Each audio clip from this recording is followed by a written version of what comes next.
దేవుని యొక్క క్రీస్తు యొక్క దైవత్వాన్ని గురించి మనం చూస్తున్నాం. ఇందులో మొత్తం 5 విషయాలు మనము నేర్చుకోవాలనుకున్నాం. ఒకటి, దేవునికి ఉన్న పేర్లు క్రీస్తుకు ఇవ్వబడ్డాయి కాబట్టి క్రీస్తు దేవుడు. రెండవది, దేవునికి ఉన్న లక్షణాలు క్రీస్తుకున్నాయి కాబట్టి క్రీస్తు దేవుడు. మూడో, దేవుడు మాత్రమే చేయగలిగిన పనులు క్రీస్తు కూడా చేస్తాడు కాబట్టి క్రీస్తు దేవుడు. నాలుగవది, దేవునికి మాత్రమే ఆరాధన చెందాలి, అది క్రీస్తు కూడా చెంది కాదు క్రీస్తు దేవుడు. ఐదవది, క్రీస్తు ఇచ్చిన సాక్ష్యం బట్టి క్రీస్తు దేవుడు. సో మనం 5వది చూసాం. మొదటిది దేవుడు ఇచ్చిన సాక్ష్యం బట్టి దేవుడికున్న పేర్లు, దేనికి ఇవ్వబడిన పేర్లు క్రీస్తుకి ఇవ్వబడ్డాయి కాబట్టి క్రీస్తు దేవుడు.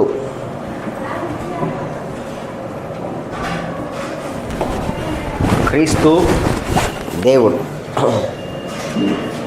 కొన్ని విషయాలు మాట్లాడుకుందాం. ఓకే, మొదటిగా దేవుని యొక్క దైవత్వం గురించి చెప్పడానికి మొదటగా చూసినట్టు కనుక ఆయన యొక్క లక్షణాల గురించి మాట్లాడితే అందులో దేవునికి ఇవ్వబడిన పేర్లు ఆయనకి ఇవ్వబడ్డాయి. ఇది ప్రతి రిఫరెన్స్ మీరు రాసుకోవాలి, బికాస్ ఇది ఎగ్జామినేషన్లో మీకు క్వశ్చన్ రాబోతుంది కాబట్టి. దేవునికి ఇవ్వబడిన పేర్లు ఆయనకు క్రీస్తుకి ఇవ్వబడ్డాయి కాబట్టి యేసుక్రీస్తు దేవుడు అని చెప్తున్నాం. మొదటిగా ఆయనకి ఇవ్వబడిన పేర్ల గురించి అందులో ఒకటి థియోస్ అనే మాట. థియోస్ అనే మాట THEOS, థియాలజీ కదా, థియోస్, THEOS. థియాలజీ అంటే అర్థం ఏంటంటే, థియోస్ అంటే దేవుడు, లోగస్ అంటే శాస్త్రము లేకపోతే టు స్టడీ, చదువుట. దేవుని గురించి చదువుతున్నాం కాబట్టి ఈ సబ్జెక్ట్ని లేకపోతే ఈ అంశాలు ఏమంటున్నారంటే థియాలజీ అన్నారు. వేదాంత కళాశాల ఎందుకన్నారంటే వేదాంతం నేర్చుకుంటాం. వేదాంతం అంటే ఆ వేదాంతం కాదు, థియాలజీ, థియోస్, గాడ్, దేవుని గురించిన విషయాలు ఇందులో నేర్చుకుంటాం కాబట్టి అన్నారు. సో దేవునికి ఇవ్వబడిన పేర్లు యేసుకి ఇవ్వబడినాయి. అందులో ఒకటేంటంటే థియోస్ అంటే ఏంటి, దేవుడు అని. యేసుక్రీస్తుని దేవుడు అనే బిరుదుతో పిలిచారు. అది కేవలం దేవుడు మాత్రమే పిలిచే వర్డ్, వాడే పదం. కానీ అది ఆ పదాన్ని యేసుక్రీస్తుకు కూడా వాడారు. అది యోహాను సువార్త 1వ అధ్యాయం 1వ వచనం రిఫరెన్స్ రాసుకుంటున్నారా? యోహాను సువార్త 1:18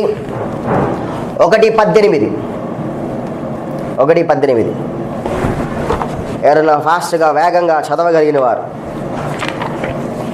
ఎందుకు తెలుసు ఇక్కడే చదవాలి మనం? ఎందుకని రిఫరెన్స్ ఇక్కడే చదవాలి?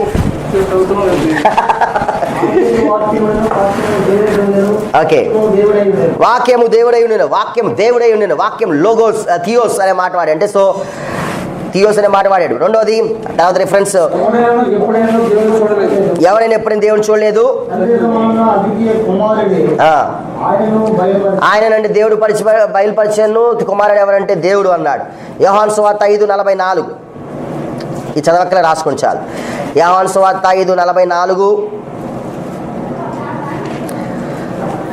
యోహాను సువార్త 5:44, అద్వితీయ దేవుని వలన వచ్చు మెప్పు కోరక ఒకరి వల్ల ఒకడు మెప్పు పొందుచున్న మీరు ఇలాగ నమ్మగలరు.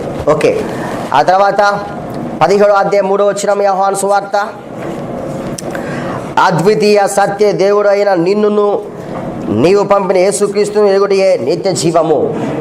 17:3 యోహాను సువార్త 17:3. రోమిలి రాసిన పత్రిక 9:5 అపోస్తలుడైన పౌలు రోమిలికి రాసిన పత్రిక 9వ అధ్యాయము 5వ వచనం. రోమిలి రాసిన పత్రిక 9వ అధ్యాయము 5వ వచనం. ఆ తర్వాత 1 యోహాను సువార్త 5:20.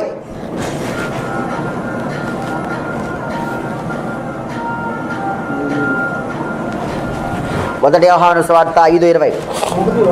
మొదటి యోహాను పత్రిక 5:20. హెబ్రీయులకు రాసిన పత్రిక 1వ అధ్యాయం 8వ వచనం.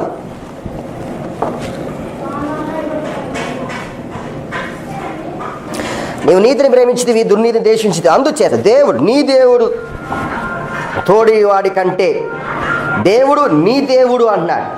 ఈ మాటను కీర్తనకారుడు రాసిన మాట మనం చూస్తాం. కీర్తన గ్రంథం 45:6 నుంచి తీశాడు. కీర్తన గ్రంథం 45:6 నేను చదువుతున్నాను, వినండి. దేవా, నీ సింహాసనం నిరంతరము నిలుచును, నీ రాజ్యదండము న్యాయర్థమైన దండము అన్నాడు. ఇక్కడ అంటాడు దేవుడు నీతి దేవుడు అంటున్నాడు. ఇక్కడ కుమారుడు గురించి మాట్లాడుతున్నాడు. ఆ కుమారుని దేవుడు అని చెప్పినట్టు చూస్తాం. ఫాదర్ సేయింగ్ టు సన్, తండ్రి అయిన దేవుడు కుమారుడితో మాట్లాడుతూ అంటున్నాడు. తండ్రి అయిన దేవుడు కుమారుడితో మాట్లాడుతూ అంటాడు. దేవుడు ఎవరు? అందుచే దేవుడు నీ దేవుడు అని మాట చూస్తాం. తండ్రి అయిన దేవుడు కుమారుని క్రీస్తుతో మాట్లాడుతున్నాడు. మీకు చూపించాను హెబ్రీ 45:6. Okay, good. తీతుకు రాసిన పత్రిక 2:13. తీతుకు రాసిన పత్రిక 2:13. అనగా మహాదేవుడును మన రక్షకుడైన యేసుక్రీస్తు మహిమ యొక్క ప్రత్యక్షత కొరకు ఎదురు చూచుచు మహాదేవుడును అన్నాడు. పేతురు రాసిన రెండవ పత్రిక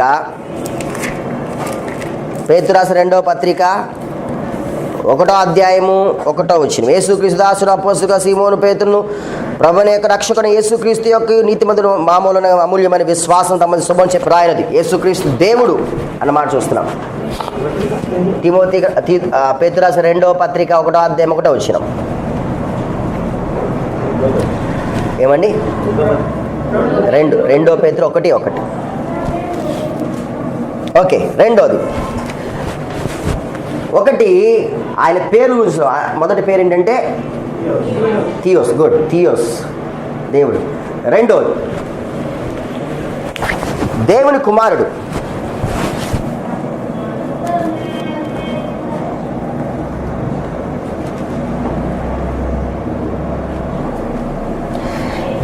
ఈ మాట ఏం చెప్తా ఉంది అంటే ఈయన పరలోకం నుండి వచ్చిన వాడు అని జ్ఞాపకం చేస్తుంది.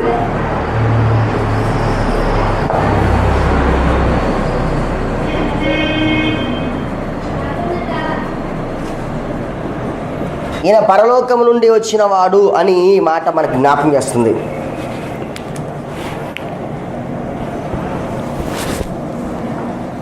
ఈయన పరలోకము నుండి వచ్చినవాడు అని జ్ఞాపకం చేస్తూ ఉంది. ఓకే, యోహాను సువార్త 5:17 మనం చదివాం కదా.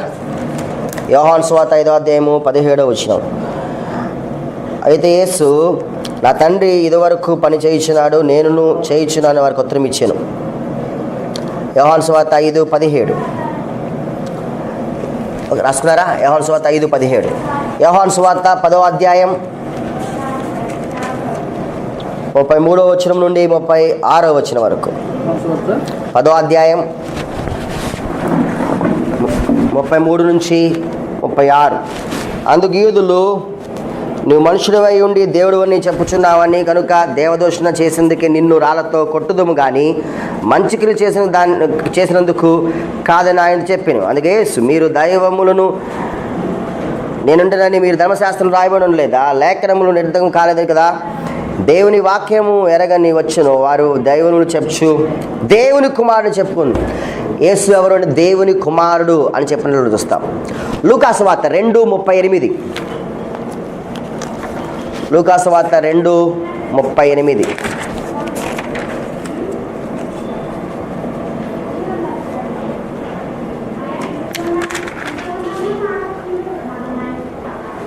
ఆ తర్వాత మత్తయి 2:15.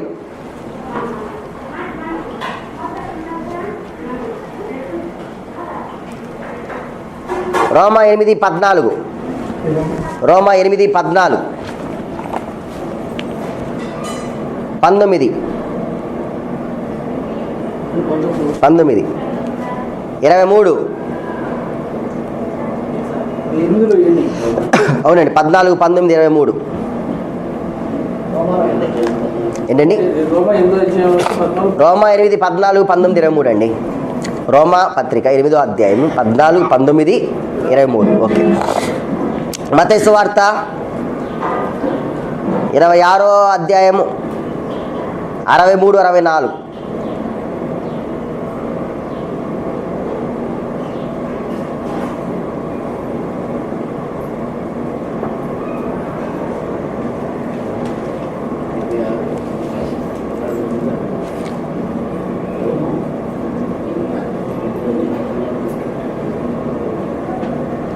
ఓకే, మూడవది మొదటిది థియోస్, దేవుడు. రెండవది దేవుని కుమారుడు. మూడవది మనిషి కుమారుడు.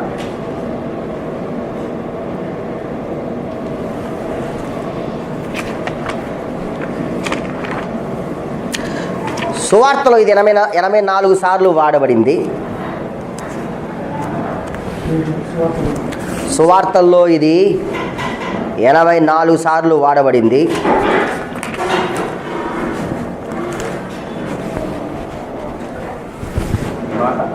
అవునండి, ఈ మాట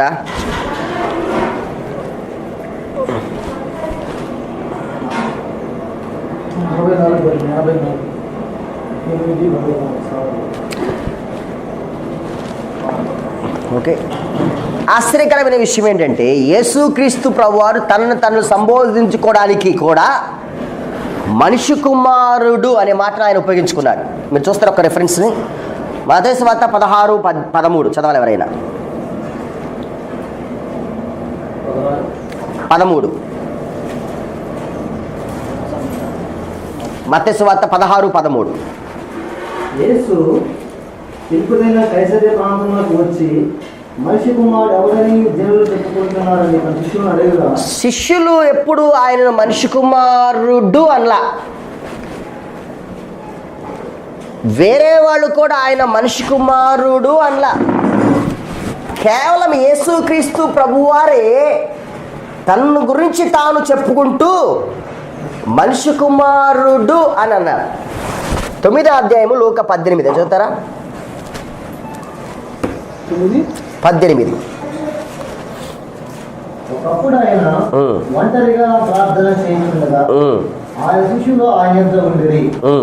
నేనెవడని జన సమూహంలో చెప్పుకుంటున్నారని ఆయన వారిని అడుగగా, వారు బాప్తిస్మం ఇచ్చి అవమానయు. సేమ్ ఇదే మాటను చూస్తున్నప్పుడు ఇక్కడ ఉన్నట్లుగా మత్తయిలో 16 ఉండగా అదే ఆ మాట చూస్తున్నాం.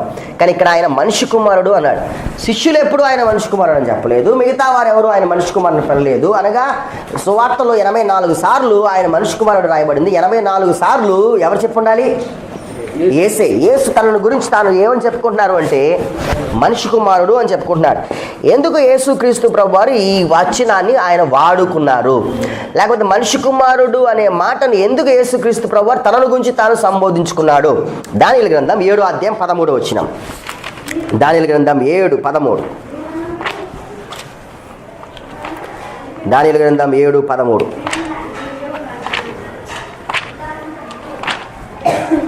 రాత్రి కలిగిన దర్శనములను నేను ఇంకా చూస్తుండగా ఆకాశ మేఘారుడై మనిషి కుమారుని పోలిన ఒకడు వచ్చి ఆ మహావృద్ధుడు వారి సన్నిధిని ప్రవేశించి ఆయన సముఖములకు తేబడెను. 7వ అధ్యాయం కాంటెక్స్ట్ అంతా చదివితే మీకు ఒక విషయం అర్థమై ఉండాలి. దాని గ్రంథం మీ డౌట్స్ అడగొద్దు ఇప్పుడు నన్ను, ఎందుకంటే దాని గ్రంథం చెప్పినప్పుడు ఆ డౌట్స్ చెప్తాను. నేను జస్ట్ అది క్రేజ్ జరిగిందో చెప్తాను. దానియేలుకు దర్శనం వచ్చింది. ఆ దర్శనంలో 4 జంతువులు కనిపించినాయి. ఆ 4 జంతువులు, మొదటి జంతువు సింహము, రెండవ జంతువు ఎలుగు వంటి, మూడవ జంతువు చిరుతపులి, 4వది విచిత్రమైన జంతువు అంటాడు. ఆ 4 జంతువులు ఆ దానియేలు కనిపించినాయి. ఆ తర్వాత కనిపిస్తే కనుక ఆ 4 జంతువులు 4 రాజ్యాలకి పోలుస్తాడు. ఆ 4 రాజ్యం అయిపోయిన తర్వాత ఇప్పుడు 7వ అధ్యాయం 13వ వచనంలో రాత్రి కలిగిన దర్శనము నేను ఇంకా చూచుండగా ఆకాశ మేఘారుడై మనిషి కుమారుని పోలిన ఒకడు వచ్చి. అంటే ఏంటి ఆ మీనింగ్? మనిషి కుమారుడు పోలిన ఒకడు వచ్చి ఆ మహావృద్ధుడగు వాడిని సన్నిధిని ప్రవేశించి ఆ సముఖను తేబడెను అంటున్నాడు. అంటే దేవుడు 2వ రాకడలో వచ్చినప్పుడు, ఆయన 2వ రాకడలోకి వస్తున్నప్పుడు ఆయన ఏమని చెప్పుకుంటాడంటే 2వ రాకడలో వస్తున్న క్రీస్తు ఎవరు అంటే మనిషి కుమారుడు అన్నాడు. ఈ విషయం ఎవరికి తెలుసు? ఖచ్చితంగా యూదులకు తెలుసు.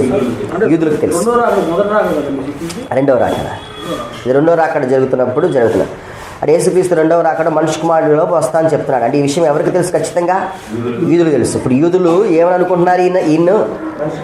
ఈయన మనిషి కుమారుడు అని ఈయనకి చెప్తున్నాను. నేను ఎవరిని అంటే కనుక 2వ రాకడలో రాబోతున్న మెస్సయ్య నేనే ఆ దేవుడును అని చెప్తున్నట్లుగా మనం గుర్తించాలి. మత్తయి 26:44.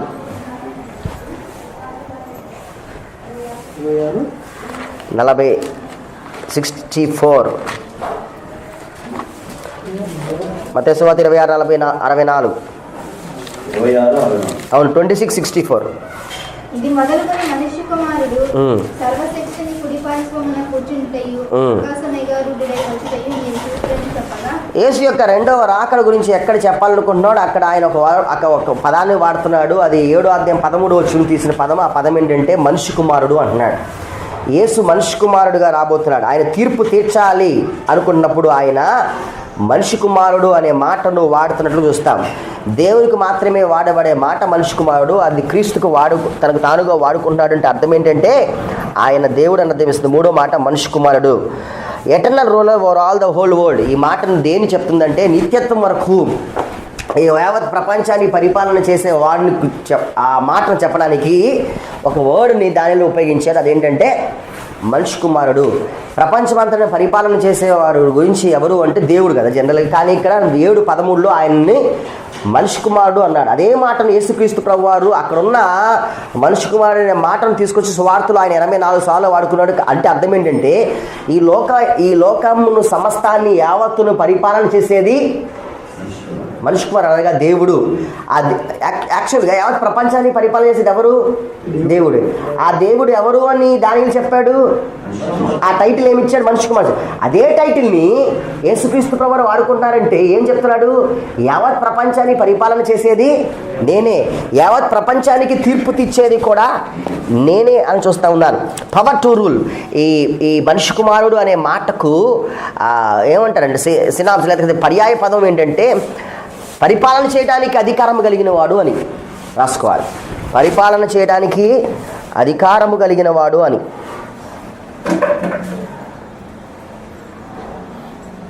పరిపాలన చేయడానికి అధికారము కలిగిన వాడు అని.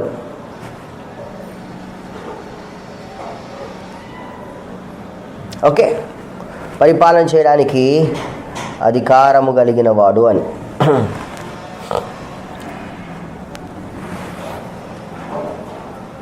నెక్స్ట్ ఇంకొక రెఫరెన్స్ చూసుకుని మనం వెళ్దాం.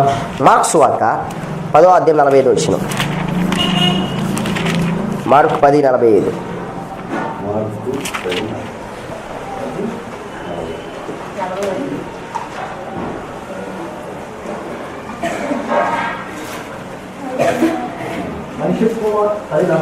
అవునండి. మనిషి కుమారుడు పరిచారం చేసుకుంటూ రాలేదు కానీ పరిచారం చేయటకు అనేకులకు ప్రత్యేక విమోచన ప్రయోజనముగా తన ప్రాణమించుటకు వచ్చాను. మనిషి కుమారుడు పరిపాలన ఈ మనిషి కుమారుడు ఎందుకు వచ్చాడు అన్నాడు మీరు గమనించాలి. ఒక్క నిమిషం బోర్డు వైపు చూడండి అందరూ. యాక్చువల్లీ దానియేలు గ్రంథం తెలిసి ఈజీగా అర్థమైపోతుంది, బట్ స్టిల్ మనకు అర్థం అవుతుంది. 7వ అధ్యాయం 13వ వచనంలోకి వెళ్తున్నాను. దానియేలు గ్రంథం మీరు వినండి చాలు. ఇది మొత్తము 4 జంతువులు అక్కడ కనిపిస్తాయి. దానియేలు గ్రంథం 2వ అధ్యాయంలో 4 మెటల్స్ని మనం చూస్తాం. 4 వాటిని లోహములు అక్కడ చూస్తాం. సో దానియేలు గ్రంథం 2వ అధ్యాయం, దానియేలు గ్రంథం 7వ అధ్యాయం, దానియేలు గ్రంథం 8వ అధ్యాయం ఒకటే విషయాన్ని రిపీటెడ్గా మనకు చెప్తా ఉన్నట్టు, కానీ వేరే విషయాలు చెప్తున్నాడు. 4 జీవులు అయిపోయిన తర్వాత 4 జంతువులు అయిపోయిన తర్వాత యేసుక్రీస్తు ప్రభువు 7:13లో మనిషి కుమారుడు యావత్ ప్రపంచాన్ని పరిపాలన చేయడానికి రాబోతున్నాడు అని చెప్పాడు. యావత్ ప్రపంచాన్ని పరిపాలన చేయడానికి రాబోతున్నాడు. ఎవరు రాబోతున్నాడు? మనిషి కుమారుడు అనగా దేవుడు యావత్ ప్రపంచానికి, మెస్సయ్య యావత్ ప్రపంచానికి పరిపాలన చేయడానికి రాబోతున్నాడు. యావత్ ప్రపంచాన్ని పరిపాలన చేయడానికి రాబోతున్న ఆ మెస్సయ్యకు ఇంకొక పేరు, ఇంకొక టైటిల్ ఇచ్చుకున్నాడు. అదేంటంటే మనిషి కుమారుడు. యూదునికి ఒక ఆలోచన వస్తుంది, మనిషి కుమారుడు అనే మాట వాడాడు అంటే కనుక దాని యొక్క మీనింగ్ ఏంటంటే దానియేలు గ్రంథం 7:13 ప్రకారము ప్రపంచాన్ని పరిపాలన చేసేవాడు. ఎంత బాగుంది. ప్రపంచాన్ని పరిపాలన చేసేవాడు ఎవరిప్పుడు? మెస్సయ్య. రాబోతున్న మెస్సయ్య ప్రపంచాన్ని పరిపాలన చేస్తాడు. కారణం ఏంటంటే 7వ అధ్యాయం 13వ వచనం ప్రకారం దానియేలు ఆ విషయాన్ని ఆల్రెడీ చెప్పేశాడు. అంటే మెస్సయ్య అంటూ వస్తే కనుక ఆయన యావత్ ప్రపంచాన్ని పరిపాలన చేయాలే కానీ ఆయన పరిచారం చేయడానికి ఎంత మాత్రం అవకాశమే లేదు. యేసుక్రీస్తు ప్రభువారిని మనిషి కుమారుడు 84 సార్లు తనకు తానుగా వాడుకున్న ప్రజలెవరూ ఆయన మనిషి కుమారుడు చెప్పలేదు. తనకు తానుగా మనిషి కుమారుని చెప్పుకుంటున్నాడు. ఆ టైటిల్ ఆయన తీసుకుంటున్నాడు. అంటే అర్థమేంటో తెలుసా? నేను యావత్ ప్రపంచాన్ని పరిపాలన చేయువాడని. కానీ మార్క్స్ వార్తకు వచ్చేసరికి 10వ అధ్యాయంలో అంటాడు, మనిషి కుమారుడు పరిచారం చేయడానికే వచ్చాడు కానీ పరిచయం చేయించుకోవడానికి రాలేదు. వీళ్ళకి ఒక విషయం అర్థం కాలా, మెస్సయ్య 2 రాకడలు ఉన్నాయి అని. యేసుప్రభుని ఎందుకు అంగీకరించదు తెలుసా? మెస్సయ్య ఆయన వస్తే ప్రపంచాన్ని పరిపాలన చేయ కానీ పరిచయం చేయడానికి ఎందుకు వస్తాడు? అసలుకి మనిషి కుమారుడు అనే టైటిల్ దేని కొరకు ఉంది? పరిపాలన చేయడానికి మాత్రమే ఉంది, రూలింగ్కి మాత్రమే ఉంది. అలాంటప్పుడు ఈయన మెస్సయ్య ఎట్లా అవుతాడు? ఈయన రూల్ చేయట్లేదు కదా. మనిషి కుమారుడు అనే టైటిల్ ఇవ్వబడింది కానీ ఇప్పుడు కాదు. అది ఎప్పుడు? రెండవ రాకడప్పుడు జరుగుతున్నట్లుగా మనం చూస్తూ ఉన్నాం. మనిషి కుమారుడు అనే టైటిల్ ఇవ్వబడింది కానీ అది ఇప్పుడు కొరకు కాదు. అది యేసుక్రీస్తు ప్రభువారు 2వ రాకడలో ఆ విషయము జరుగుతున్నట్లుగా మనం చూస్తాం. సో వాళ్ళందుకని యేసుక్రీస్తు ప్రభుని దేవుడిగా వాళ్ళు అంగీకరించలేదు. అందుకే యేసుక్రీస్తు ప్రభుని వాళ్ళు దేవుడిగా వాళ్ళు అంగీకరించలేకపోయారు. మనిషి కుమారు అనే టైటిల్ ఉపయోగించాలని యావత్ ప్రపంచాన్ని ఖచ్చితంగా పరిపాలన చేయాలి. ఈయన పరిపాలన చేయట్లేదు కదా. మీకు తెలుసా? ఇస్కరియోతు యోధ దగ్గరికి వెళ్తే కనుక మొత్తం యేసుక్రీస్తు ప్రభు యొక్క శిష్యుల్లో 4 జాలరులు ఉన్నారు. మరి లోకస్వార్త 6వ అధ్యాయం 12 వచ్చింది 14 చూస్తే కనుక యేసుక్రీస్తు శిష్యుల్లో 4 జాలరులు ఉన్నారు. యోహాను, యాకోబు, పేతురు, యాకోబు 4 జాలరులు ఉంటారు. అందులో ఒక అతను ట్యాక్స్ కలెక్టర్, సంకపు వసూలు చేసే అతని పేరు మత్తయి చూస్తాం. ఇంకో అతను రాడికల్ ఉంటాడు, అనగా విప్లవకారులు ఉంటాడు, అనగా తిరుగుబాటు చేయవారు. అతని పేరు జెలోతి అనబడిన సీమోను అని చూస్తాం. సీమోను లేకపోతే యోధ, ఇస్కరియోతు యోధ, వీళ్ళందరూ ఆ గుంపుకు చెందిన వాళ్ళు. వివిధ రకాలైన గుంపులు వాళ్ళ ప్రజలను యేసుక్రీస్తు ప్రభువారు 12 మంది తన శిష్యులుగా తీసుకున్నారు. యోధ అప్పగించగల కారణం ఏంటంటే, అఫ్కోర్స్ ప్రవచనం ఉంది, అందులో డౌట్ లేదు. కానీ యోధ అప్పగించగల కారణం ఏంటంటే, అప్పట్లో యెరూషలేమును యూదయ సమరయ ప్రాంతాన్ని పరిపాలన చేస్తుంది రోమన్ రాజ్యం. వీళ్ళెంత మాత్రం రోమన్ రాజ్యం తన పరిపాలన ఉండడానికి ఇష్టపడేవాళ్ళు కాదు. వేరే వాళ్ళు మా భూమిని తొక్కడానికి, మమ్మల్ని ఆధీనం తీసుకోవడానికి, మా దగ్గర నుంచి పన్ను వసూలు చేయడానికి ఎంత మాత్రము వాళ్ళు ఒప్పుకునేవారు కాదు. అందుకే కొంతమంది ఆ రోమా ప్రభుత్వానికి వ్యతిరేకంగా వారు తిరుగుబాటును చేసేవాళ్ళు. ఆ తిరుగుబాటు చేసే వాళ్ళలో ఈ జెలోతి అనబడిన సీమోను, కొన్నిసార్లు యోధ ఒకటే గుంపుకు చెందినవాడు. ఆయన అనేక అద్భుతాలు చేస్తున్నాడు, ఆశ్చర్యకాలు చేస్తున్నాడు, సూచక్రియలు చేస్తున్నాడు, మాత్కారాలు చేస్తున్నాడు, చనిపోయిన లేపుతున్నారు, రొట్టెలు చేపలు 5,000 మంది ఆహారంగా పెడుతున్నాడు, కుష్టి వ్యాధులు స్వస్థపడుతున్నారు, రోగులందరూ స్వస్థపడుతున్నారు. కానీ ఈయన అంటున్నాడు, నేను రాజ్యం స్థాపిస్తాను. దేవుని రాజ్యం సమీపించింది, మారుమనసు పొందండి, యోహాను చెప్పిన అంశం. ఈయన ఎప్పుడూ అంటాడు, అయ్యా నేను రాజ్యం స్థాపిస్తా అంటాడు. ఎన్ని రోజులైనా 2.5 సంవత్సరాలు 3 సంవత్సరాలు అయిపోతాయి, రాజ్యం స్థాపించట్లా. ఈయన పట్టిస్తే రాజ్యం స్థాపిస్తాడేమో అని చెప్పి యోధ ఇచ్చారు. ఈయన అప్పగించిన తర్వాత తిరుగుబాటు చేస్తాడేమో, అద్భుతం చేస్తాడేమో, రాజ్యం స్థాపిస్తాడేమో, రోమా ప్రభుత్వాన్ని పడేస్తాడేమో అని యోధ చూస్తుంటే ఎట్టకేలకు ఈ యేసుక్రీస్తు ప్రభువు ఏం చేయకుండా ఆయన వదికు తేబడిన గొర్రెపిల్లగా మౌనంగా ఉండిపోయాడు. యోధకు బాధేసింది. మరలా ఈయన తిరుగుబాటు చేయట్లేదు, ఇంకా వేస్ట్ అయిందా, యేసుని మాకు ఇచ్చానంటే యేసుని తిరిగి ఇవ్వరు. అది బాధ తట్టుకోలేక అతడు ఉరిపెట్టుకుని కింద పడి పేగులు బయటకు చనిపోయినట్లుగా బైబిల్ గ్రంథంలో మనం చూస్తాం. మనిషి యొక్క రిలీజ్ అవ్వటం అంటే ఆయనకి అర్థం కావట్లేదు. ఈయన ఏమంటారు, ఈయన తిరుగుబాటు చేసి మాకు రాజ్యం తెస్తాడేమో అనుకున్నాడు, కానీ ఈ రాజ్యము సపరేట్ చేస్తాడేమో, యోధ రోమా ప్రభుత్వం నుంచి ప్రభుత్వాన్ని మా భూమి నుంచి పంపించేస్తాడేమో, ఏదో ఒక అద్భుతం చేసి డివైడ్ చేస్తాడు, ఇక్కడ నుంచి వాళ్ళని పంపించేస్తాడు, మా పరిపాలన నుంచి వాళ్ళు పంపిస్తాడేమో అనుకున్నాడే. కానీ ఈయన ఇలా మౌనంగా ఉంటాడని అనుకోలే. ఎందుకంటే ఈయన ఎప్పుడు అర్థం చేస్తున్న ఆశ్చర్యకాలం, ప్రజలంతా ఆశ్చర్యపోతున్నాడు. ఇంకో విషయం తెలుసా, ఈయన ఏది చేసినా యోధ మత పెద్దలకు వ్యతిరేకంగా ఉన్నట్లు కనిపిస్తుంది. మీకు అర్థం పాయింట్. ఏ పని చేసినా యోధ మత పెద్దలకు వ్యతిరేకంగా చేసినట్లు ఉంది. వాళ్ళ సబ్బాతులు పాటిస్తారు, ఈ సబ్బాతుని పాటించినట్లుగా ఉన్నాడు. సో ఈయన కూడా ఒక విప్లవకారుడిగానే కనిపిస్తున్నాడు యోధకు. సో ఏదో ఒక రోజున విప్లవం తీసుకొస్తాడు, రాజ్యం స్థాపిస్తాడు, ఒక రాజ్యం మాకు ఇస్తాడు అనుకుంటున్నా చూస్తున్నా యోధ అప్పగిస్తే తిరుగుబాటు చేస్తాడేమని. కానీ ఏం చేయకుండా అట్లా మౌనంగా ఉండేసరికి యోధ బాధపడి మళ్ళీ ఇచ్చేయమంటే ఇవ్వడు. సో ఈ యేసుక్రీస్తు ప్రభు వారి యొక్క మొదటి రాకడ గురించి ప్రజలు సరిగ్గా తెలియదు. యేసు రెండవ రాకడ ఒకటే రాకడ అనుకుంటున్నారు, కానీ యేసు మొదటి రాకడ రెండవ రాకడ మధ్యలో సంఘం అనే గొప్ప ప్రణాళిక ఉన్నట్లుగా ఎవరు గుర్తించలేకపోయారు. ఆ మాటకు వస్తే పౌలు ఎఫెసీ రాసిన పత్రికలో రాస్తుంటే ఒక మర్మం మీకు చెప్తున్నాను అంటాడు.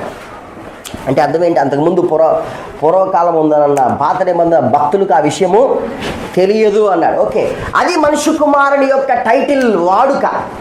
కానీ మొదటి రాకడలో వచ్చిన ఈ మనుష్య కుమారుడే, ఈయన మనుష్య కుమారుడే. ఎందుకు మనుష్య కుమారుడు? ఈయన దేవుడు కాబట్టి. దేవుడు ఏం చేస్తాడు?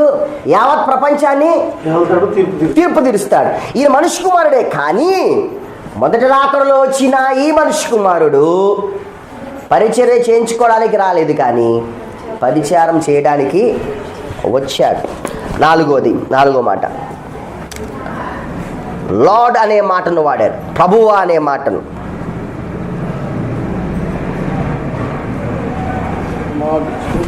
ఎల్వార్డి ప్రభువా అనే మాటను వాడారు. కొంచెం మనం స్లోగా ఉన్నట్లున్నాం కదా, కొంచెం ఫాస్ట్గా వెళ్దాం. ఓకే, ప్రభువా అనే మాట, లార్డ్ అనే మాట వాడాడు. ఈ లార్డ్ అనే మాట రెండు విషయాలకు చెప్తుంది, రెండు విషయాలను ఇది బోధిస్తుంది. ఒకటి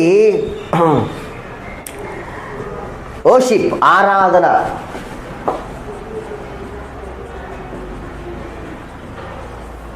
రెండు ఒబీడియన్స్. మన ప్రభువుకి ఆరాధన చేయాలి, మన ప్రభువుకు విధేయత చూపించాలి. మన ప్రభువుని ఆరాధన చేయాలి, మన ప్రభువుకు విధేయతను చూపించాలి.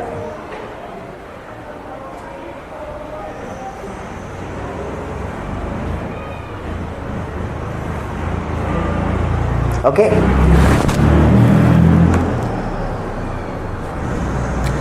కొన్నిసార్లు ఈ లార్డ్ అనే మాటే మాస్టర్ అనే మాట వాడాడు. బోధకుడా అని చెప్పడానికి కూడా లార్డ్ అనే మాటనే వాడారు. బోధకుడా అని చెప్పడానికి కూడా సేమ్ మాటను వాడినట్లుగా మనం చూస్తాం. కొన్ని రెఫరెన్స్ రాసుకుంటారా? 1 కొరింథీ 2:8, మత్తయి 6:24, మత్తయి 6:24, 21:40. మీరు ఫాస్ట్ రాయాలి, 2 సార్లు చెప్పండి, ఒకసారి సార్. ఓకే, 1 కొరింథీ 2:8, మత్తయి 6:24, మత్తయి 21:40, మత్తయి 21:40, 13:27, మత్తయి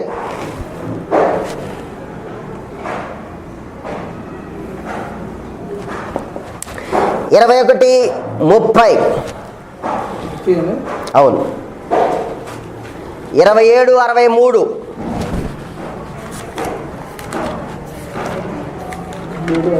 ఓకే, నేను చదువుతున్నాను. 6వ అధ్యాయము 24వ వచనం, 6:24. చదువుతున్నా ఎవరైనా?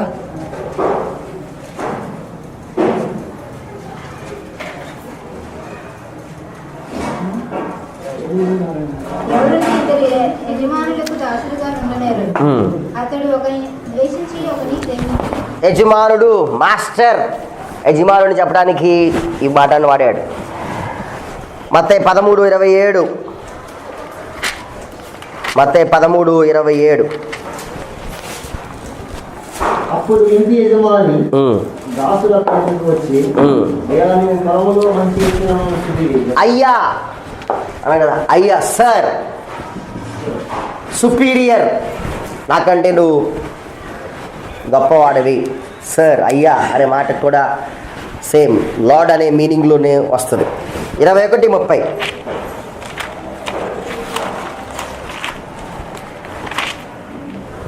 21:30.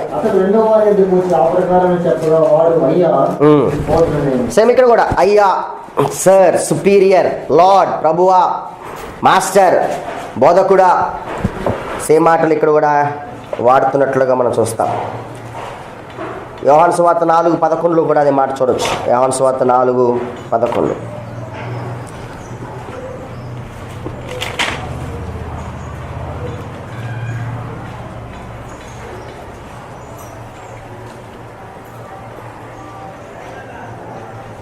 ఓకే.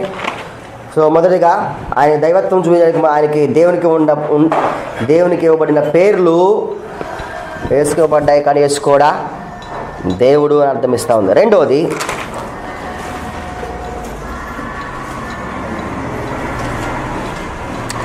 దేవునికి ఉన్న లక్షణాలు క్రీస్తుకున్నాయి, కానీ క్రీస్తు కూడా దేవుడు. రెండోది, దేవునికి ఉన్న లక్షణాలు క్రీస్తుకున్నాయి, కానీ క్రీస్తు కూడా దేవుడు.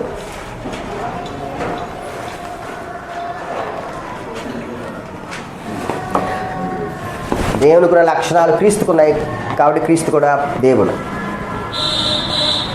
మనం ఏం ప్రూవ్ చేస్తున్నాం అసలుకి? అందులో ఎన్ని పాయింట్లు ఉన్నాయి? 5. గుడ్. ఇప్పుడు ఎన్నో పాయింట్లు ఉన్నాం? రెండో దాంట్లో మొత్తం 5 పాయింట్లు ఉన్నాయి. 5వ దాంట్లో 3 ఉన్నాం. ఎందుకని మొదట లాస్ట్ది చేసాం, 5వ చేసాం. నిన్నంతా ఈరోజు మార్నింగ్ అంతా 5వ చేసాం. ఇప్పుడు దాకా 1 చేసాం, దేవునికి ఉన్న పేర్లు చూసాం. ఇప్పుడు మనం రెండోది, దేవునికి ఉన్న లక్షణాలు క్రీస్తుకున్నాయి, కానీ క్రీస్తు దేవుడు. ఓకే, లక్షణాలు అంటే ఏంటి ఇప్పుడు చెప్పాలి. ఇది మొదటి నెలలోనే అయ్యింది క్లాస్, అందుకనే నేను అడిగాను. లక్షణాలు అంటే ఏంటి? లక్షణాలు అంటే గుణాలు. గుడ్. గుణాలు, యాట్రిబ్యూట్స్ అన్నాం కదా. ఇప్పుడు దేవునికి ఏ లక్షణాలు ఉన్నాయి? ఒక దేవునికి ఉన్న లక్షణాలను 2 భాగాలుగా చేశాం. ఏంటయ్యి Ratna? Communicable attributes, incommunicable attributes. Communicable attributes అంటే ఏంటి? ఇన్కమ్యూనికబుల్ యాట్రిబ్యూట్స్ అంటే ఏంటి? కవిత, కమ్యూనికబుల్ యాట్రిబ్యూట్స్ అంటే ఏంటి? ఇన్కమ్యూనికబుల్ యాట్రిబ్యూట్స్ అంటే ఏంటి? దేవునికి ఉండే లక్షణాలు మనకు ఉంటాయి, వాటిని షేర్ చేయాలి. ఏం యాట్రిబ్యూట్స్ అంటారు? Communicable attributes. ఇన్కమ్యూనికబుల్ యాట్రిబ్యూట్స్ అంటే దేవునికి మాత్రమే ఉండే లక్షణాలు, మానవుడితో షేర్ చేసేవి కాదు. ఏంటండి? దేవునికి మాత్రమే ఉండేవి. సో యాట్రిబ్యూట్స్ 2 ఉన్నాయి, రెండు భాగాలుగా చేపడ్డాయి. ఒకటి కమ్యూనికబుల్ యాట్రిబ్యూట్స్, అనగా దేవునికి మనకు ఉండే, దేవుడు కూడా లక్షణాలు మనకు షేర్ చేశాడు, దేవుడు కూడా లక్షణాలు మనకు కూడా ఇచ్చాడు. అది మొదటిది, కమ్యూనికబుల్ యాట్రిబ్యూట్స్. రెండవది ఇన్కమ్యూనికబుల్ యాట్రిబ్యూట్స్, అనగా దేవునికి మాత్రమే ఉండేవి, అవి మనకి ఇవ్వలేదు, అవి మనతో షేర్ చేయలేదు, అవి మనకు లేవు. ఓకే. సో ఇప్పుడు మనము దేవునికి ఉన్న లక్షణాలు క్రీస్తుకు కూడా ఉన్నాయి కాబట్టి క్రీస్తు దేవుడు అని చెప్తున్నాం. కాబట్టి ఏ లక్షణాలు ఉంటే క్రీస్తుకు దేవుడు అవుతాడు? ఇప్పుడు మన 2 యాట్రిబ్యూట్స్ కదా. ఇప్పుడు ఇన్కమ్యూనికబుల్ యాట్రిబ్యూట్స్ క్రీస్తు కూడా ఉంటే క్రీస్తు దేవుడు. కాబట్టి కమ్యూనికబుల్ యాట్రిబ్యూట్స్ ఏ కల్లా మనం, ఎందుకంటే ఆల్రెడీ అవి మనకున్నాయి కదా. మనకున్నాయి క్రీస్తుకు ఉంటే కదా క్రీస్తు దేవుడు ఎట్లా అవుతాడు? అంటే తండ్రికున్న ఆ లక్షణాలు మాత్రమే క్రీస్తుకుంటే క్రీస్తు దేవుడు అవుతాడు. అంటే తండ్రికి ఇన్కమ్యూనికబుల్ యాట్రిబ్యూట్స్ ఉన్నాయి, తండ్రికి మాత్రమే ఉండే లక్షణాలు కొన్ని ఉన్నాయి, అవి క్రీస్తుకు కూడా ఉన్నాయి అనుకోండి. ఇప్పుడు క్రీస్తు ఏమవుతాడు? దేవుడు అవుతాడు. ఏంటి ఆ లక్షణాలు? మొదటిగా ఎటర్నిటీ, నిత్యుడు.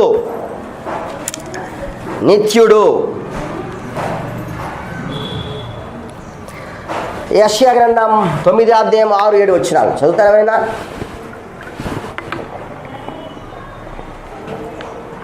నిత్యుడగు తండ్రి, ఎవర్లాస్టింగ్ ఫాదర్.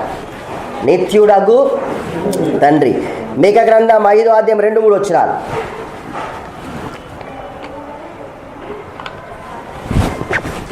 యెషయా 9వ అధ్యాయం 6-7 వచనాలు. మీకా గ్రంథం 5వ అధ్యాయం 2-3 వచనాలు.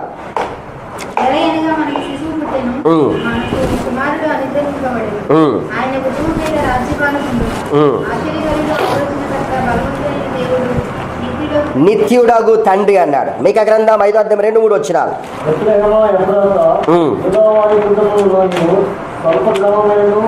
నా కొరకు ఇశ్రాయేలులో 50 హీరోలు వచ్చారు. పురాతనమైన మొదలుకొని శాశ్వత కాలం వరకు, ఎటర్నిటీ టు ఎటర్నిటీ, నిత్యత్వము నుంచి నిత్యత్వం వరకు. మనకు లేవయ్యి, మనం ఎప్పుడో కొంతకాలమే ఉంటాం, కానీ దేవుడు మాత్రం నిత్యత్వం మొదలుకొని నిత్యత్వం వరకు ఉండగలిగిన వాడు. యోహాను సువార్త 8వ అధ్యాయము 58వ వచనం. యోహాను సువార్త 8వ అధ్యాయము 58వ వచనం. 8:58. యేసు అబ్రహాము పుట్టకముందే ఉన్నారని. అబ్రహాం పుట్టకముందే ఉన్నానంటే మీనింగ్ ఏంటి తెలుసా? నేను నిత్యుడును అని అర్థం ఇస్తా ఉంది. ప్రకటన గ్రంథం 1:8 వచ్చినాం. అల్ఫాయు ఒమేగా నేనే, మొదట వాడను కడపటి వాడను. 1:8 వచ్చినాం. ప్రకటన గ్రంథం 22:12-13 వచ్చినారు. ప్రకటన గ్రంథం 22:12-13 వచ్చినారు. అల్ఫా ఒమేగా, మొదటి వాడను కడపటి వాడను నేను చెప్తున్నానంటే అర్థం ఏంటంటే ఆయన నిత్యుడు. దేవుడు మాత్రమే నిత్యుడు. యేసు నేను నిత్యుడు అని చెప్తానంటే యేసు ఎవరు? దేవుడు. రెండోది మార్పు లేనివాడు.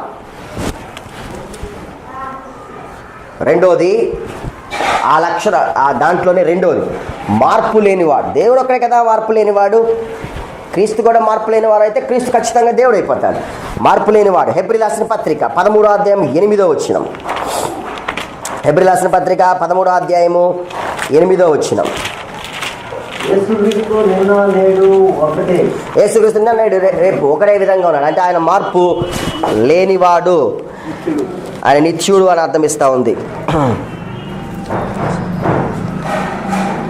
ఆయన వాగ్దానంలో మార్పు ఉండదు, ఆయన యొక్క క్రియల్లో మార్పు ఉండదు, ఆయన చేసిన పనుల్లో ఎంత మాత్రం మార్పు ఉండదు. ఆయన మార్పు లేనివాడు. సర్వశక్తిమంతుడు, ఆల్మైటీ పవర్, సర్వశక్తిమంతుడు. మూడోది సర్వశక్తిమంతుడు.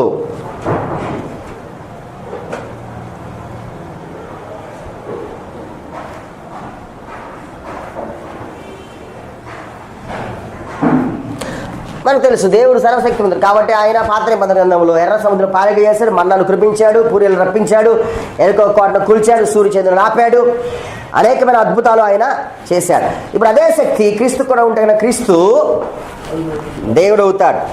క్రీస్తు సర్వశక్తిమంతుడు అయి ఉండాలి. ఆల్మైటీ పవర్, ఓమ్ని పొటెంట్, సర్వశక్తిమంతుడు అయి ఉండాలి క్రీస్తు. మీరు చూస్తే కనుక ఆయన నీళ్ల పైన నడిచాడు. మత్తయి సువార్త 8:26-27 వచ్చినారు. మత్తయి సువార్త 8:26-27 వచ్చినారు. ఆయన నీళ్ల పైన నడిచాడు కాబట్టి సర్వశక్తిమంతుడే ఆయన. మత్తయి 14:19 మత్తయి 14:19 5 రొట్టెల 2 చేపలు 5,000 మందికి ఆహారంగా ఆయన పంచిపెట్టాడు. ఆయన సర్వశక్తిమంతుడే. యోహాను రాసుకున్నారా? గుడ్. యోహాను సువార్త 2:1-4 యోహాను సువార్త 2:1-4 నీళ్లను ద్రాక్షరసంగా మార్చాడు. ఆయన సర్వశక్తిమంతుడే. యోహాను సువార్త 2:1-4 నీళ్లను ద్రాక్షరసంగా మార్చాడు. ఆయన సర్వశక్తిమంతుడే. సో మీరు ఏదైనా రాసుకోవచ్చు. ఇంకా లాజరు లేపాడు, సర్వశక్తిమంతుడే. కయీను ఆయన 30 సంవత్సరాలు కోనేటి బెత్తస్తా కోనే దగ్గర ఉన్న ఆయన స్వస్థపరిచాడు, సర్వశక్తిమంతుడే. ఇంకా మనము మరణం నుంచి ఆయన లేపాడు, సర్వశక్తిమంతుడే. సో దేవుడు సర్వశక్తిమంతుడు అనే టైటిల్ క్రీస్తుగా ఇవ్వబడింది, క్రీస్తు దేవుడు. ఆ తర్వాత సార్వభౌముడు. 4 సార్వభౌముడు. మత్తయి సువార్త 11:25-27 మత్తయి సువార్త 11వ అధ్యాయం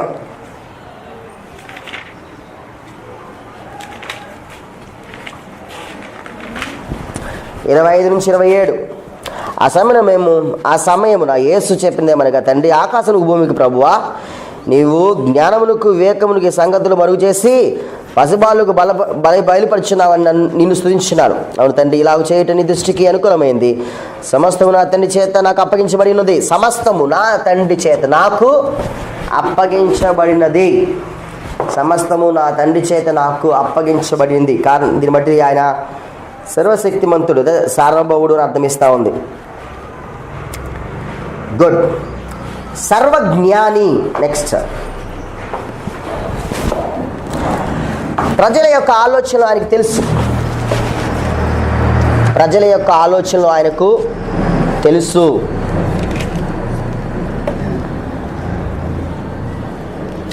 మార్కు 2:8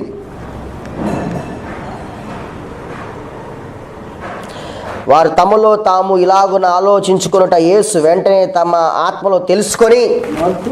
2:8 మార్కు సువార్త 2:8 ఓకే. వారు తమలో తాము ఇలాగూ ఆలోచించుకొనుట యేసు వెంటనే తన ఆత్మలో తెలుసుకొని. యోహాను సువార్త 1వ అధ్యాయము 48వ వచనం. యోహాను సువార్త 1వ అధ్యాయము 48వ వచనం. నన్ను నీవు ఎలాగూ ఎరుగుదవని నతనీయుని అడగగా ఆయనను అడగగా యేసు, ఫిలిప్పు నిన్ను పిలవక మునిపే నీవు ఆ అంజూరపు చెట్టు క్రింద ఉన్నప్పుడే నిన్ను చూసిన అతనితో చెప్పాను.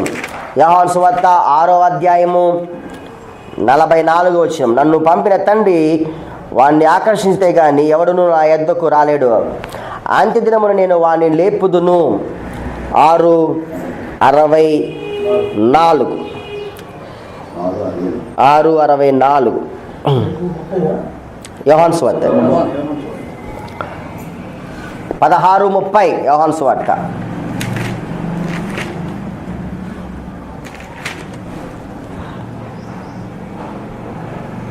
సమస్తమును ఎరిగిన వాడవనియు ఎవడను నీకు ప్రశ్న వేయ నగత్యం లేదనియు ఇప్పుడు ఎరుగుదును. సో సమస్తము ఆయనకు తెలుసు. ఏంటండి? యుగానం చదివి ఉంటారు.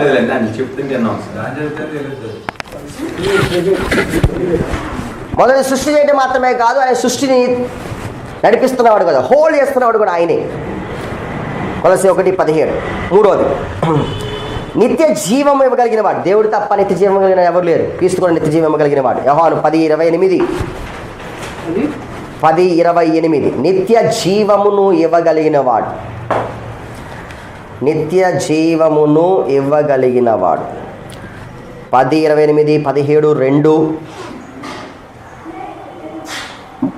1 యోహాను 2:25. 1 యోహాను 2:25.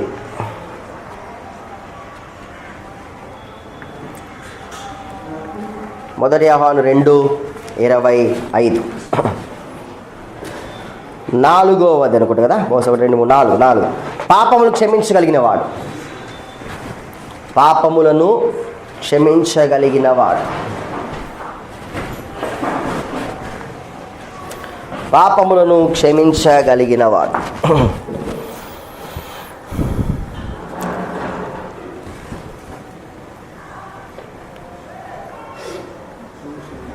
కొలస్సీ 1:14 ఆయన కుమారుని యందు మనకు విమోచనము అనగా పాప క్షమాపణ కలుగుచున్నది. కొలస్సీ 1:14.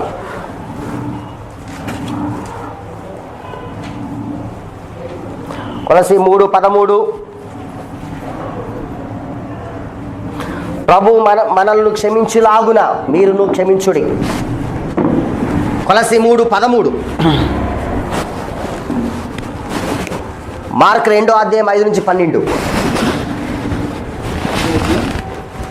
5-12.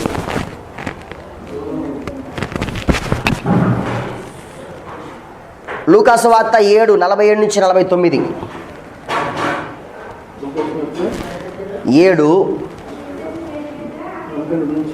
7:49. ఓకే. 4వది. ఓకే, మెయిన్ 5వది. అదే దేవుడికి మాత్రమే ఆరాధన. అది క్రీస్తు కూడా ఉంది కాబట్టి యేసు క్రీస్తు కూడా దేవుడు. 4వదండి. అంటే నేను ఆర్డర్లో చెప్తే 4, మీరు 5 నేను 1గా చెప్పాను కదా, అప్పుడు 5వది అవుతుంది. నేను 5వది 1 చెప్పాను. యేసు ఇచ్చిన సాక్ష్యం నేను మొదట చెప్పాను మీకు. ఇప్పుడు ఆర్డర్ రాస్తే 5వది అవుతుంది. అరే, యేసు దైవత్వం పూజ చేయడానికి మొత్తం 5 అండి. 1 ఆయన యొక్క పేర్లు, ఓకే. 2 ఆయన లక్షణాలు, 3 ఆయన చేసిన పనులు, 4వది ఆయనకు మాత్రమే ఇవ్వబడిన ఆరాధన, 5వది క్రీస్తే నేను దేవుడని చెప్పుకున్న సాక్ష్యం. ఓకే, నేను క్రీస్తే తను ఇచ్చుకున్న సాక్ష్యం మొదట చెప్పా. ఓకేనా. సో ఇప్పుడు 5వ పాయింట్ మనం రాసుకుంటున్నాం. దేవునికి మాత్రమే చెందవలసిన ఆరాధన క్రీస్తుకు చెందింది. యెషయా గ్రంథం 42:8. 42:8 ఎవరు చదువుతారా?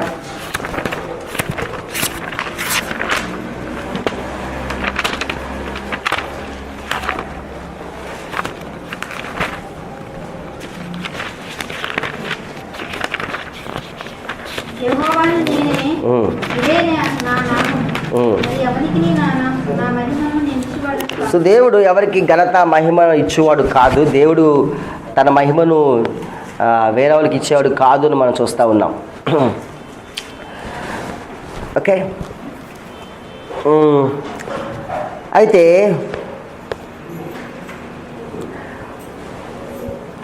ప్రజలు పౌలును ఆరాధన చేయడానికి, పేతురును ఆరాధన చేయడానికి వచ్చినప్పుడు పేతురు కూడా అదే మాట అంటాడు. అపోస్తుల కార్యగ్రంథం 10వ అధ్యాయము 25-26.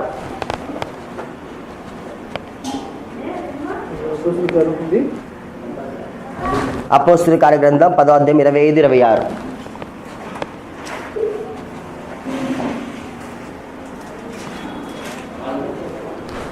ఓకే, చదువుతారండి. పేతురు లోపలికి రాగా కొద్దిగా అతన్ని ఎదుర్కొని అతని పాదం మీద పడి నమస్కారం చేశాను. అందుకు పేతురు, నీవు లేచి నిలువుము, నేను కూడా నడడమే అని చెప్పి అతన్ని లేవనెత్తి అతనితో మాట్లాడుతూ లోపలికి వచ్చి అనేకులు కూడిండా చూశాను. ఓకే, పేతురు అదే మాట చెప్తాడు. పౌలు కూడా 14వ అధ్యాయం 11-15. 14వ అధ్యాయం 11-15. అయ్యా, మీరు ఎందుకు అలా చేస్తున్నారు? మేము కూడా మీ స్వభావం వంటి స్వభావం గల నటులమే. సో దేవుడు 42:8 యెషయాలో చెప్పినట్లుగా తన మహిమ ఎవరికి ఇచ్చేవాడు కాదు. పేతురు చెప్తాడు, పౌలు చెప్తాడు. మీరు కనుక ప్రకటన గ్రంథం 22వ అధ్యాయం కనుక చూస్తే దేవుని దూత 22వ అధ్యాయం ప్రకటన గ్రంథం కనుక చూస్తే కనుక దేవుని దూతకు యోహాను నమస్కారం చేయబోతే కనుక నాకు నమస్కరించవద్దు. దేవుని 22వ అధ్యాయం 8-9 వచ్చినారు. దేవుని దూతకు యోహాను నమస్కరించబోతా ఉంటే దేవుని దూత చెప్తాడు, అయ్యా నువ్వు నమస్కరించకూడదు, దేవుని తప్ప వేరే ఒకరు ఆరాధన చేయడానికి ఎంత మాత్రము వీల్లేదని. దేవుని మహిమను దొంగిలించడానికి ప్రయత్నం చేస్తాడు. 12వ అధ్యాయం అపోస్తుల కార్యగ్రంథం 12వ అధ్యాయం అపోస్తుల కార్యగ్రంథం 12వ అధ్యాయం 21వ వచనంలో, మనుషులు మాటలలాగా కాదు అంట. నియమింపబడిన దినమునందు హేరోదు రాజవస్త్రము ధరించుకొని న్యాయపీఠం మీద కూర్చుండి వారి ఎదుట ఉపన్యాసం చేసిన జనులు ఇది దైవ స్వరమే గాని మానవ స్వరం కాదని కేకలు వేసిరి. అతడు దేవుని మహిమపరచునందురు. వెంటనే ప్రభు దూత అతని ముత్రి కనుక పురుగులు పడి ప్రాణము విడిచాడు. దేవుడు తన 12వ అధ్యాయం 21-22 వచ్చినారు. సో మనిషి ఆరాధన చేయడానికి దేవుడు ఎంత మాత్రం ఒప్పుకోడు. ఒకవేళ అలా జరిగితే కనుక అతను పురుగులు పడి చంపవేయాలని చూస్తాం. దేవుడు ఆ మాటకు వస్తే దేవుని దూత కూడా ఆరాధన చేయబడటానికి వీల్లేదు. దూత కూడా చెప్తాడు, నాకు నమస్కరించవద్దు, దేవుడు తప్ప వేరే ఆరాధన చేయడానికి ఎంత మాత్రము వీలేదని చెప్తాడు. దేవుడు మాత్రమే ఆరాధనకు యోగ్యుడు. మీరు చూస్తే మత్తయి 2:11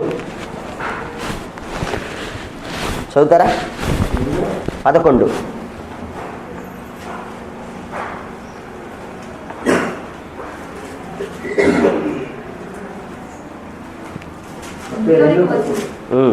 తల్లి అయిన మరియను ఆ శిశువును చూచి సాగిలపడి ఆయనను పూజించి తమ పిట్టలు విప్పి బంగారమును సాంబ్రాణిని గోళమును కానుకలుగా ఆయనకు సమర్పించారు. దేవుడు ఆరాధన యోగ్యుడు కాబట్టి యేసుక్రీస్తు ప్రభువాన్ని ఆరాధన చేశారు.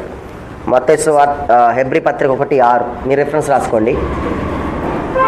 హెబ్రీ పత్రిక 1:6.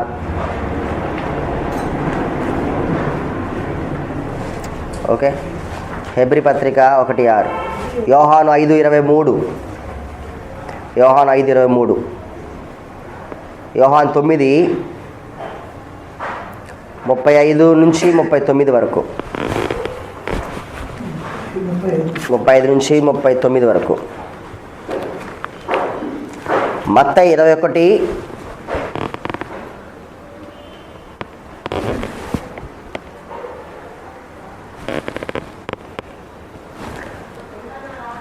తొమ్మిదో వచనం నుంచి 16వ వచనం వరకు.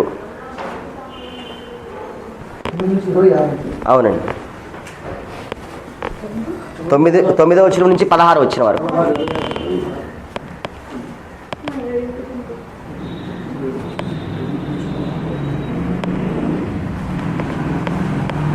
ఓకే, ఆ తర్వాత లూకా 19:37-40.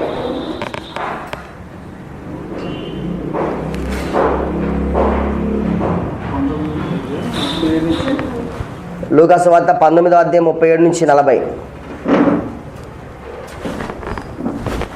మత్తయి సువార్త 28వ అధ్యాయం 9 నుంచి 10. 9-10.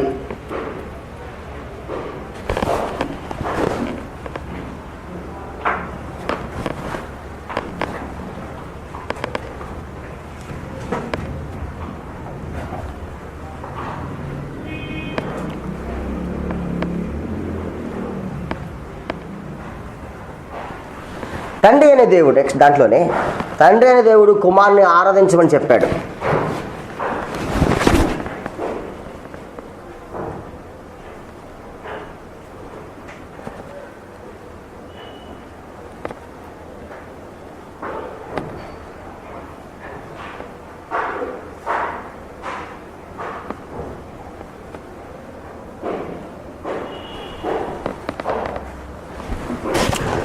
హెబ్రీ 1:6.